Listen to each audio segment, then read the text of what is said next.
So I got the Ford fuel truck out here and I got it kind of tipped sideways and the back end down, and we just filled the rear compartment full of fuel, and we're looking to see if there's fuel running out right there. Now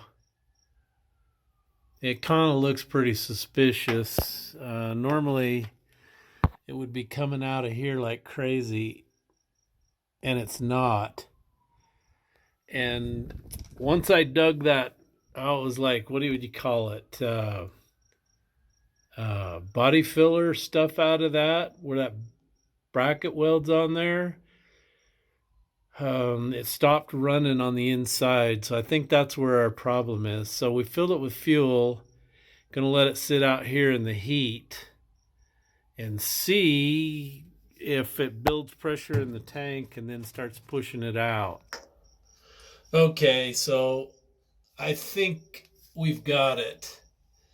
It's definitely coming from underneath this bracket that's welded on there. And you can see on the other side, there's one there too, and they put seam sealer on it. So at this point, what I think I'm going to have to do is cut this bracket open and get in, see what's going on inside there, where this is coming from. It's kind of interesting that right there it's wet, and up there, I don't know, does diesel fuel crawl? Because you'd think if it was coming inside it'd stay low. But I don't know, maybe it's right in this area and it's coming out. See, there's still some seam sealer right there. So I'm thinking maybe get my nibbler and just start right there and start opening a big area in there and see what we got going on. Okay, the fuel has been out of this compartment for a day, so all the sides of every bit of fuel's come down off the side down into the bottom. And I opened the valve and drained what would come out, probably drained a few quarts. And then I got a long pole and I got up in there and used those white balls that Danny Toner sent me, and cleaned everything up nice and dry, and the lid's open on the tank. So my plan is to start cutting along the bottom weld of this and then go up along the top and see. Maybe I'll cut it off straight up and down right here where this stud's welded on, pull it back, see what I can see in there. Hopefully I don't have to go farther than that.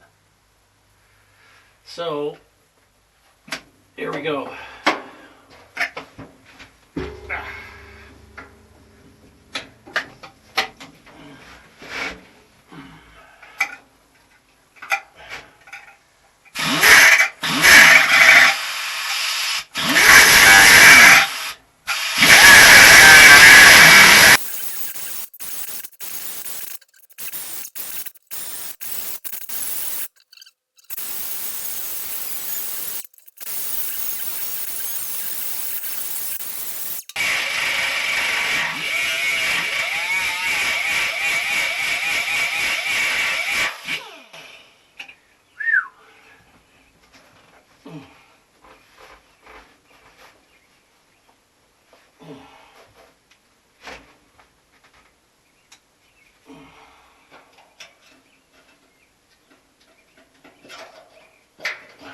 Not cut loose right there or something. It is there. Yep. Voila. Okay, now where's the hole? Where's the hole? Where's this goop shit?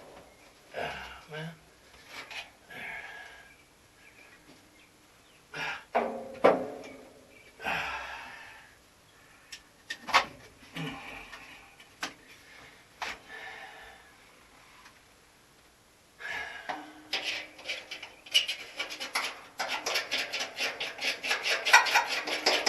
Put diesel fuel back in it to find the leak.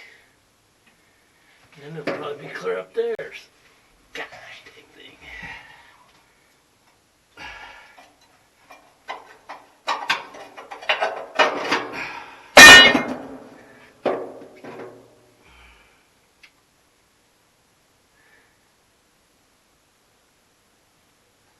Okay, washy time. Wishy-washy time. I got this brace cut out, some of it. I've washed it out with water. But this has got to be some of the worst frickin' welding I've ever seen in my life. I mean, for a company that's building fuel trucks and fuel tanks, look at that. There's a good possibility right there. What do we got here? But I'm not gonna know till I do one of two things: put fuel back in it, or figure out how to pressurize it. Okay, I'm gonna fill this back compartment with fuel again out of the little truck. It's got an automatic shut off on it. That's a 300-gallon compartment. But I got this cool deal here which will meter it. We'll put this at 300. Well, is that 3? Yeah, 3. There. 0. Okay, so that's set at 300. Now what I gotta do is go turn the pump on. Okay, this is a newer style shut off, so you can't preset it. You gotta have pressure to it to get it to set, if I can do it here without having a disaster. There we go. Okay, so we're squirting away. We got the lid on it.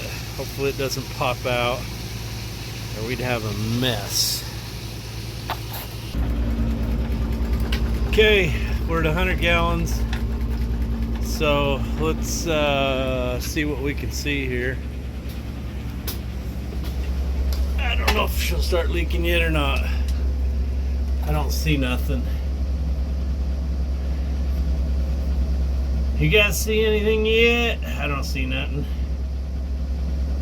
I don't know, what's that right there? Is that where it's leaking? That looks suspicious right there.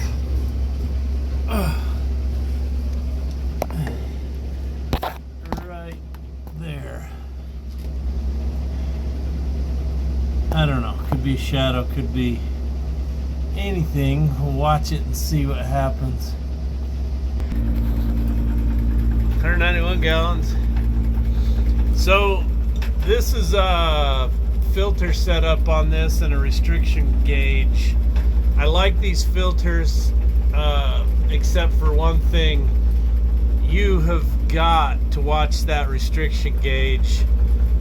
It was, when we got the truck, it was plumbed backwards and it wasn't working. Anyway, these filters trap 100% of the water, and if you run it plugged with water, it will force, it's a silicone type product, it will force that silicone through the filter and then go into your whatever you're pumping it in. And for a new electronic engine, it will go through the filters on it and it will plug the hell out of the injectors like nothing you ever saw. We learned that the hard way on Jake's pickup truck. So we're approaching getting close to the 300.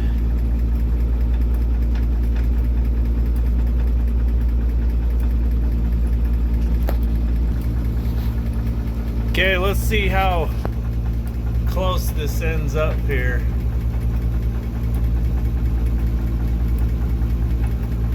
Between the meter and what I set the timer at.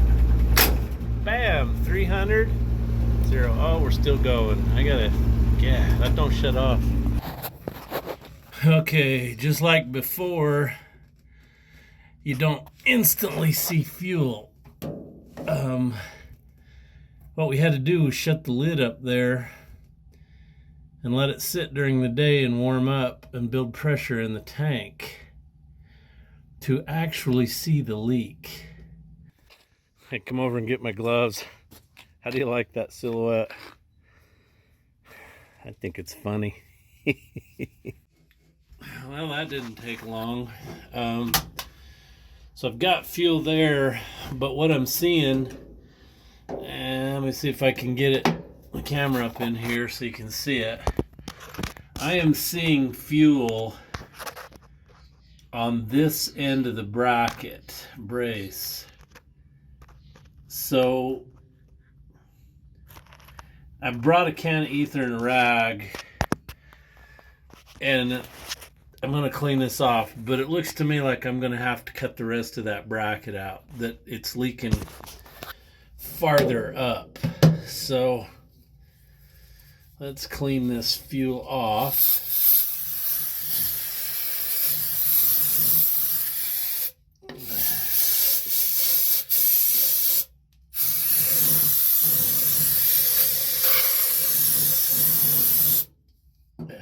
Take the rag.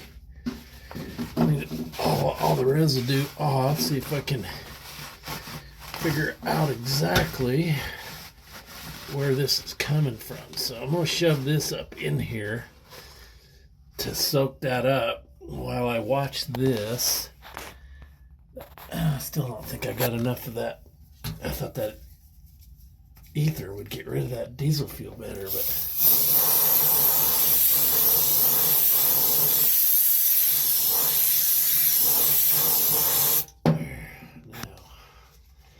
wipe her down, Jeff. Wipe her down.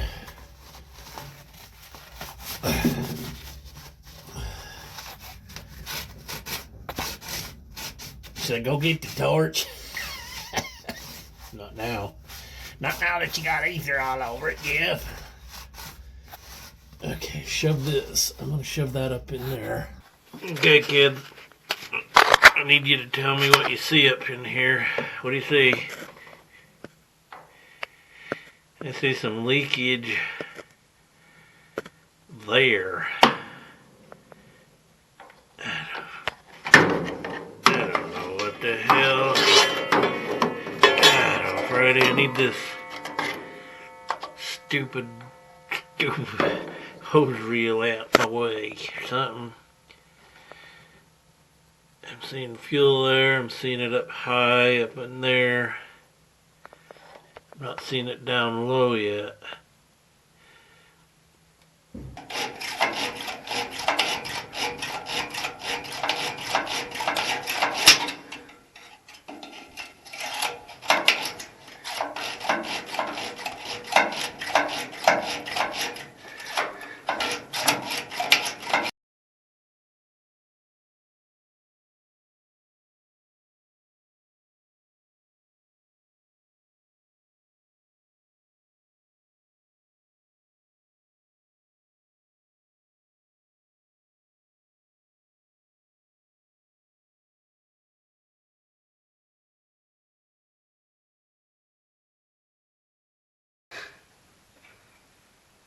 Like some kind of desperate fucking prisoner trying to escape. Oh shit, you're hauling the mail. What do we got? Another, just a little bit. We'll be in there. Seam sealer right there as well. Oh, you must have unscrewed the nut there. That's kind of an owie. That's protection.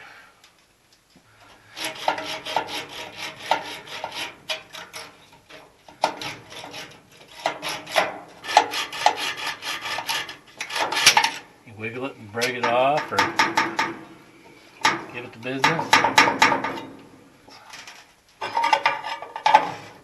That's why it didn't want to bend out. Okay, up on the pry bar to pry up on the bottom then.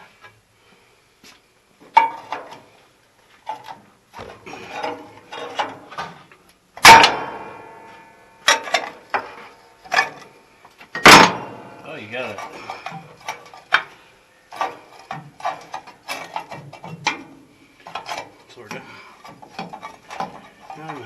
A trap door, Jake.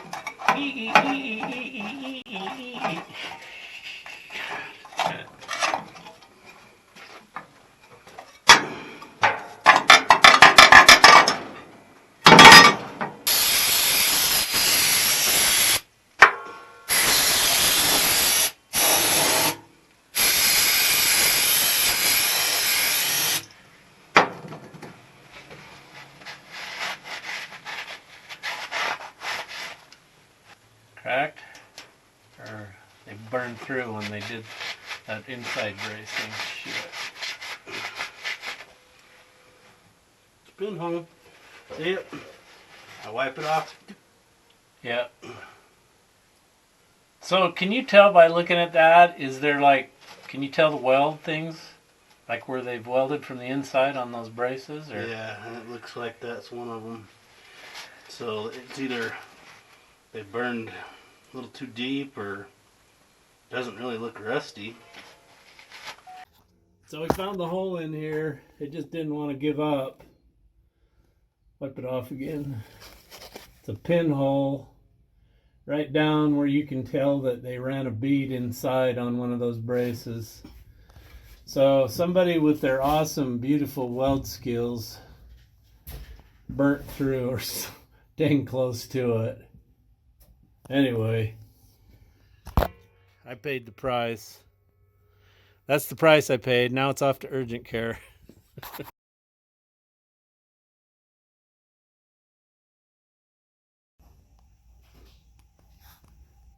Nasty one. There, 5 stitches later, we're good to go. Try it again. Oh, that sucked. So they x-rayed it, made sure there was no disc left in there or any metal. All right, got it steamed out. Everything's clean. This is ready to blast now. So there's the hole. It's just a pinhole. If I'd only known that was there, I could have just drilled a hole in that deal and fixed it. But we're not welding that.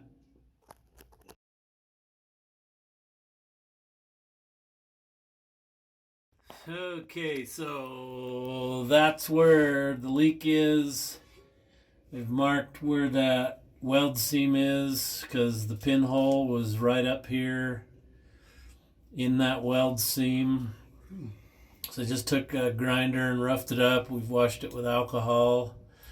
And now we're going to smear some of that Teryl putty that Fat Dan sent me on it. Hey, Fat Dan, you need to tell Teryl Dactyl that he owes me some money for all this free advertising. So there it is, fixed. That's primed. We'll fill it with fuel. We'll put the bracing back in and Jake will use the MIG welder. We won't fully weld it, but we'll tack it in good so it's got some strength. But Fat Dad, I want to thank you for sending me this stuff right here. As seen on the Jpaydirt channel, you need to get a hold of old Teryl and tell him he needs to send me a case of this stuff. I've used the whole thing. So I've used this on my compressor on my Kenworth. It's holding. Now we're going to use it on the field truck. So anyway, best advertisement he ever got. Okay, round 2. Going with another 300 gallons in her. Before we weld these support pieces back in, gonna check it, make sure we got no more leaks, and put them back in. Look what we're doing. Oh no!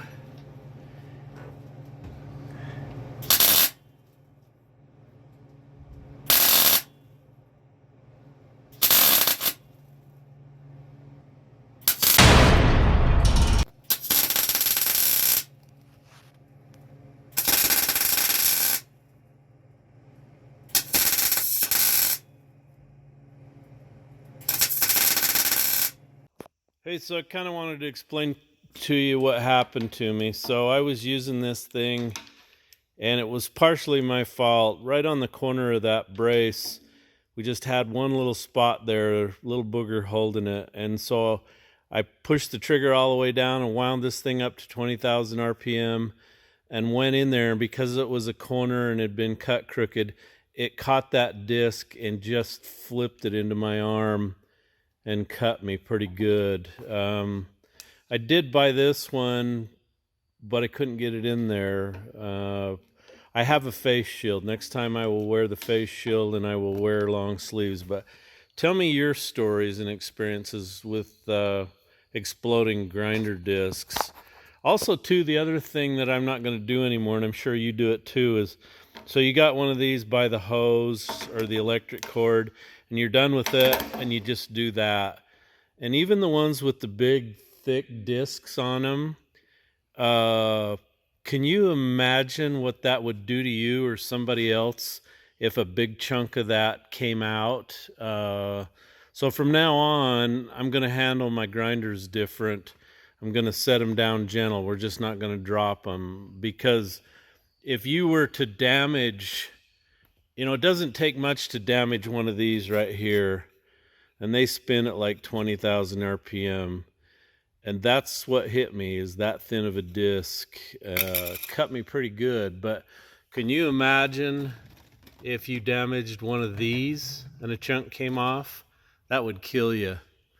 So I've learned my lesson there. Not going to do that again. I was extremely lucky that I didn't get hit in the face, that it was just my arm and not my ugly mug. So anyway, tell me what you do to protect yourself when you use a grinder, if you do anything. I've got the leak in the tank fixed, and you saw we welded the bracing back on that goes on there. Where that was a pinhole and it was that low, there was no way we were going to weld on this tank. To me, it's just too risky. You got fuel residue, all the things you would have to go through to just absolutely guarantee that you're not going to have a vapor explosion. So we opted to just use the Teryl putty that old fat Dan out of Palmer, Alaska sent me. Thank you, Dan, for sending that to me. We've used it all up. It's gone. It's on the Kenworth compressor. It's now on the fuel truck. So we'll see how well it lasts. The only thing I've got left to do is get the hose reel installed. And we had a bad leak here at this valve. I happen to have an extra kit in the shop. We took it apart, and the seal in here, the rubber seal, had a torn chunk out of it, and so we knew that's what was wrong for sure. Put that back together. I hate leaks. I hate leaks. And with a fuel truck, it's kind of like zero tolerance. You can't have leaks. But I've got another problem, and you guys were so good. Those of you that have been in the petroleum industry and the tank repair stuff, I got another question, because now I've got another leak. This is unbelievable, but since we haven't used compartment 5, the one that's been dripping, every time we pull on the bottom tank lever now, let me show you a picture of the valve. So it's a brass shaft with a brass nut on it, and the fuel just pours out of that shaft. So my question is, if I drain this compartment again, drain the line, get all the fuel out, and I take the lever off the shaft and I unscrew that nut, what kind of seal am I going to need to get to repair that? Is it just an O-ring, or is it something special? This tank was manufactured, here's a picture of the company. It's Progressive Industries, incorporated out of Arthur, Illinois. They're now called Progressive Tank. So if you guys can tell me what to expect when I take that apart, I'm not going to do it until I hear from you, because I want to know what I got to have to fix it. I don't want to leave it open forever while I order parts. So any help you can give me would be greatly appreciated. All right, so we've got the hose reel hooked back up. We've got no leaks up in here, got no leaks where I fixed the tank. My only issue is to fix this valve under here. but I don't want to take it apart until I can secure whatever I need to fix it. So if you guys ever been into one of those, or you know where to find the parts, I'd love to know. So what do I do next? Probably should work on the filthy whore.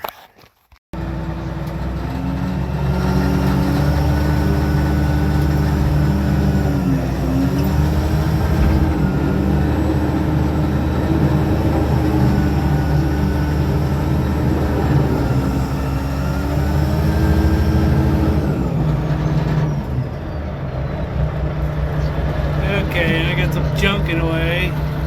Hey, got a package from Garth Button. He said, just some stuff that has been collecting dust in my shop. Think you might use the shrink and wire terminals making repairs on your equipment. And every operator needs some leather gloves. I enjoy your videos. Thank you very much for that, Garth. I want to show you what he has sent me. Look, I will definitely use this, Garth. That's awesome. Look at the size and different sizes and lengths. So that is shrink tube, man. I can use that. Holy moly. Holy moly. All kinds of connectors. What did you do, Garth? Wow, that's incredible. Look at the terminals. Cool. That's awesome. Oh, and some gloves. That is awesome. Hey, you think I could stretch those up over my arm? I need one to fit over my head and my face too. Cut a couple of eye holes in it. Garth, thank you very much for that. That is totally awesome. I really, really appreciate that. So somebody sent me some stuff the other day. They didn't really want me to read the letter, but I did want to show you what he sent me.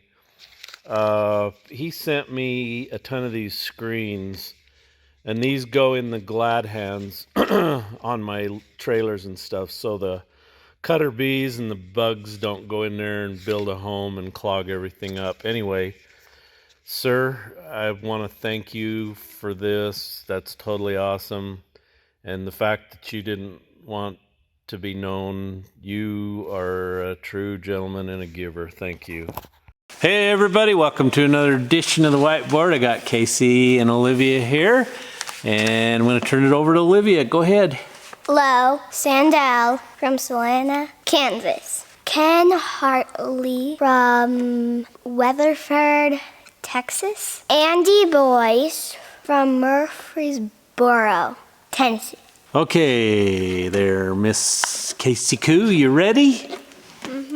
Bob Collins from Lebanon, Connecticut. PJ Wheel from Polo Colony, Limpopo, South Africa. Wayne Rogers from Toronto, Canada. Harold Palmer from Edmonton, Canada. Brian Lister from Fife, Scotland. Awesome. Anderson Construction by Olivia and Casey. Awesome. Thank you. Anderson. Hey, so I got my shirts restocked. I've got everything from large up to 5XL, 5 extra large.